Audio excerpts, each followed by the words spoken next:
Para Monday, ano na yun? Ayo. Yo, sir. Participate ka na. Tayo po manalangin. Lord, maraming salamat po sa tanghal nito. Kami po yung mag-ipon-ipon, mag-isip po sa mo. Lord, bago po kami lumapit sa inyong harapan, patawarin po kami sa buwan ng salamat sa inisip, sa taas po sa dami namin. Panginoon, ingatan niyo po kami sa aming pong gagawin sa trabaho na to. Maging kayo po yung gabay sa aming pong kamay, paa, utak, isip sa aming pong gagawin na maging ligtas ang aming pong gagawin sa araw na ito, sa oras na ito, Panginoon. Panginoon, dinadalangin po, Panginoon, pag-inito po sa aming patuloy.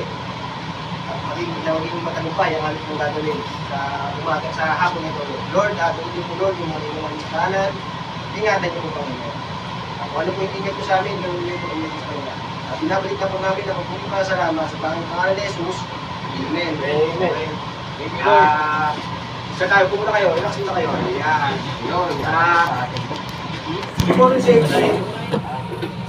pag-usapan niyo yung pasero. Upo ka na lang kuya kasi Malamang may sasayaw dyan.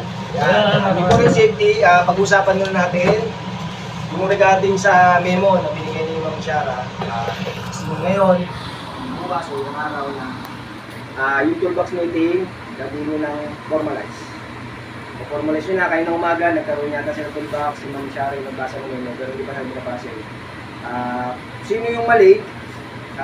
Still tayo, okay. 1, kailangan 1 or sabi mo na 1, 7 at saka 10, kailangan mag-start kayo within 15 minutes matapos ng toolbox mo at pusog kayo lahat.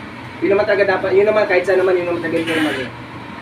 Yun nga, sa lahat daw ng mga hindi makakatin ng toolbox meeting natin, ito yung action, pero hindi ko pa alam kung anong memo ba siya o IR. Yun yata yung usapan ng nakaraan. Kaya yun, i-remind ko sa inyo mga kaibigan, medyo aware lang tayo. Yung gagawin nating formalize na lahat yung mga gawin natin dito at documented. Para in case na magkaroon tayo ng problema, meron tayong pangawakan, meron silang pangawakan. Okay. Safety reminders, ang safety reminders ko po ngayon, diyan ka na lang kasi late kami.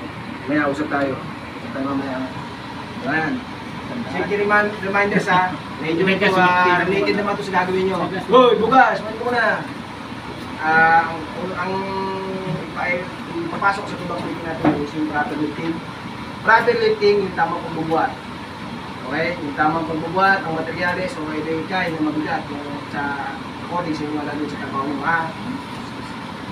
Ito nasasaad, ang bigat ng binubuhat ng tao, ng lalaki o babae, sa babae is 20% o 20 kilos.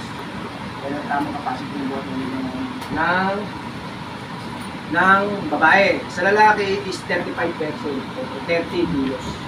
35 kilos ang tamang binubuhat ng ano.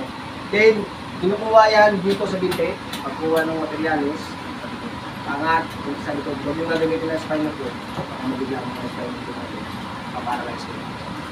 Tuhod, binte, yan ang tamang kapon at yung tamang awak.